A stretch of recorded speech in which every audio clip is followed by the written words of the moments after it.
అందరికీ నా నమస్కారాలండి. ఉస్మానియా యూనివర్సిటీకి సంబంధించి 2025, 26 ఏదైతే సిలబస్ ఉందో అదైతే మార్పు చేయడం అనేది జరిగింది. మొదటి యూనిట్‌లో మనకొచ్చేసి సానెట్ 30 బై విలియం షేక్స్‌పియర్ ఉంది. ఈ సానెట్ 30 ఏందంటే పవర్ ఆఫ్ ఫ్రెండ్‌షిప్ గురించి తెలియజేస్తుంది. సానెట్ 30 అనేది. ఇంట్రడక్షన్ చూద్దాం ముందు షేక్స్‌పియర్ గారి గురించి. William Shakespeare was a famous English writer. ఆయన చాలా ప్రసిద్ధమైనవాడు. ఈ road famous play like 'Romeo and Juliet' కానివ్వండి, 'ఒథెల్లో' కానివ్వండి, ఇట్లాంటివి రకరకాలే 'మ్యాక్బెత్' కానివ్వండి, 'హామ్లెట్' కానివ్వండి, ఇలాంటి చాలా రచనలు ఆయనైతే చేయడం జరిగింది. He also wrote 154 short poems called sonnets. సానెట్స్‌ని కూడా ఆయనైతే రచించడం జరిగింది. He is considered the greatest writer in English history. ఈ ప్రపంచ చరిత్రలోనే ఇంగ్లీష్ సాహిత్యంలో గొప్ప వ్యక్తిగా షేక్స్‌పియర్‌ని భావిస్తారు. ఇక ఈ సానెట్ 30 దేని గురించి అంటే యాక్చువల్‌గా ఇతనికి చాలా బాధేస్తూ ఉంటుంది. డిప్రెషన్‌లో ఉంటాడు. In this poem the speaker sits alone in silence. ఇతను ఏం చేస్తాడంటే ఒంటరిగా కూర్చుంటాడు. స్పీకర్ అంటే మనం చెప్పుకోవాల్సిన రాస్తుంది షేక్స్‌పియర్ కాబట్టి షేక్స్‌పియర్ అనమాట. He starts remembering the past. అలా కూర్చున్నప్పుడు ఒంటరిగా గతాన్ని గురించి తవ్వుకుంటూ ఉంటాడు. సమాధి తవ్వినట్టుగా తవ్వుతూ ఉంటాడు. ఎందుకంటే తవ్వే కొద్దీ ఏమవుతుంది, బాధలు ఎక్కువ అవుతాయి, వాసన ఎక్కువైతాయి. He feels very sad about the unfulfilled things. అతను ఎన్నో గొప్ప గొప్ప విషయాలను నేర్చుకోవాలనుకుంటాడు. ఎన్నో గొప్ప పనులు చేయాలనుకుంటాడు. అవన్నీ కూడా కనుమరుగైపోతాయి. అంటే అవన్నీ ఏమి చేయలేడు. He wanted to achieve in life but never got. ఎన్నో సాధిద్దాం అనుకున్నాడు, అవి ఏమి సాధించలేకపోయాడు. అవన్నీ గుర్తుకొస్తాయి, ఏడుస్తాడు. He also cries for his precious friends who have died. Next నేనేం సాధించలేకపోయానే నా జీవితంలో అని ఏడ్చిన తర్వాత తన ఫ్రెండ్స్ గుర్తుకొస్తారు.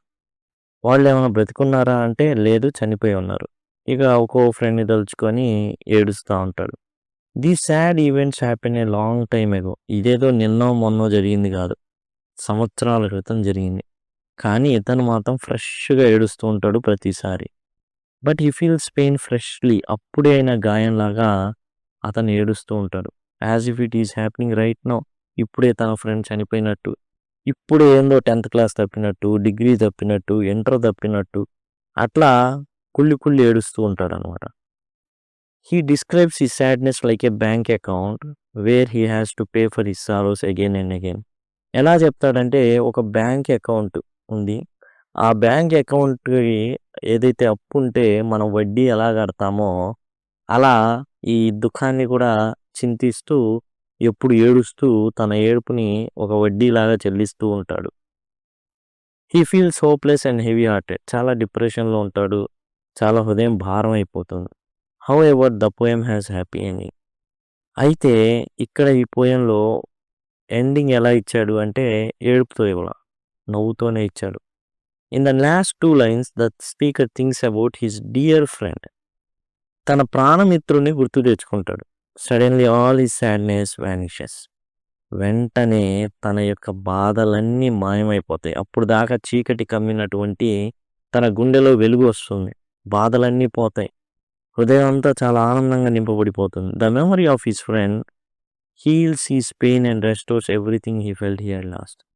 తాను ఏదైతే కోల్పోయానో అని అనుకున్నాడో, నా జీవితంలో ఇది సాధించలేకపోయాను నేను అని అనుకున్నాడో, అవేమి గుర్తుకు రాకుండా పోయింది తన ఫ్రెండ్‌ని తలుచుకోంగానే.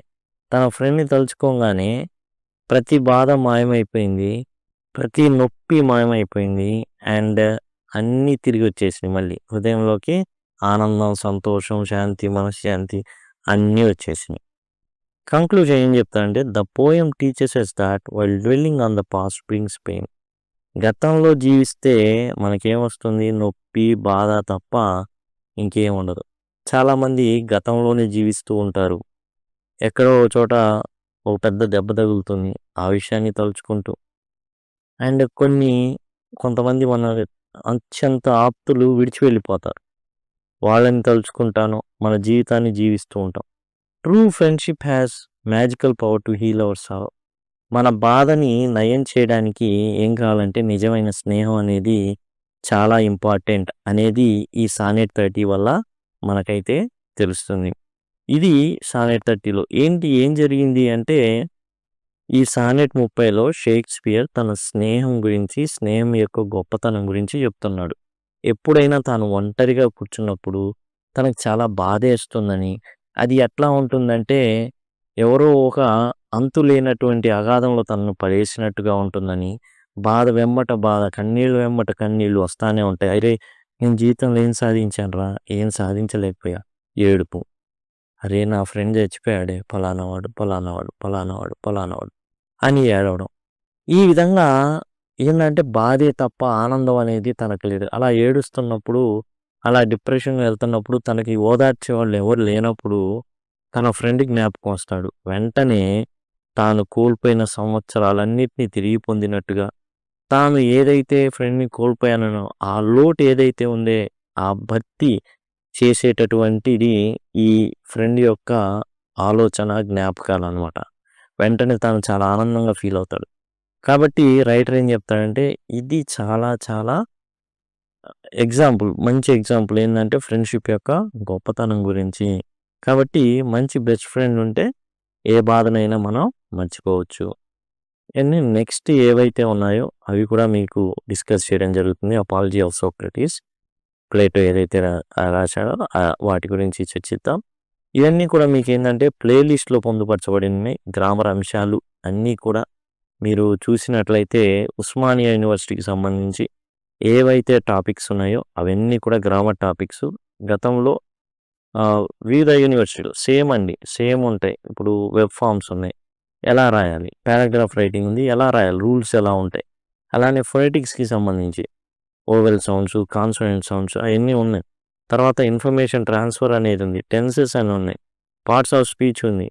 తర్వాత వచ్చేసి పారాగ్రాఫ్ రైటింగ్, నోట్ మేకింగ్, మోనాఫ్థాంగ్స్ అంటే ఏంది? అఫిక్సెస్ అంటే ఏంటి? నోట్ మేకింగ్ ఎలా చేయాలి? డిప్థాంగ్స్ అంటే ఏంటి? ఇంటెన్సివ్, ఎక్స్టెన్సివ్ రైటింగ్ అంటే ఏంటి? స్కిమ్మింగ్, స్కానింగ్ ఏంటి? పార్ట్స్ ఆఫ్ స్పీచ్ ఇయన్నీ కూడా మీకు ప్లేలిస్ట్‌లో గ్రామర్‌లో పొందుపరచబడిపోయి ఉన్నాయి. డిస్క్రిప్షన్‌లో మీకు అవైలబుల్‌గా ఉంటుంది. ఒకవేళ మీకు తెలియకపోతే ఎలా పొందాలో సింపుల్‌గా లింక్ అని కామెంట్ సెక్షన్‌లో అడిగినట్లయితే ఖచ్చితంగా నేను మీకు ప్రొవైడ్ చేయడం అయితే జరుగుతుంది. దయచేసి ఆ విషయాన్ని గమనించండి. ఇంకోటి ఏందంటే ఐ కార్డ్స్ ఈ విధంగా వస్తూ ఉంటాయి. అక్కడి నుంచి యాక్సెస్ చేయొచ్చు. ఎండ్ స్క్రీన్స్ వస్తాయి. ఎండ్ స్క్రీన్స్ ద్వారా కూడా మీరైతే టోటల్ సిలబస్‌ని యాక్సెస్ చేయొచ్చు. ఇక్కడ మీకు టైటిల్ ఉంటుంది. కింద ఈ వీడియో టైటిల్ దాన్ని క్లిక్ చేస్తే డిస్క్రిప్షన్ ఓపెన్ అవుతుంది. అక్కడ కూడా మీకు టోటల్ ప్లేలిస్ట్ లింక్స్ ఉంటాయి. అండ్ పాఠ్యాంశాల లింక్స్ ఉంటాయి. అవన్నీ మీకు ఉపయోగపడేవి. కాబట్టి దయచేసి గమనించండి. అండ్ మీకు చాలా ఈజీగా 1 అవర్‌లోనే టోటల్ సిలబస్ అనేది మీకు కంప్లీట్ అవుతుంది. Thank you. Thanks a lot.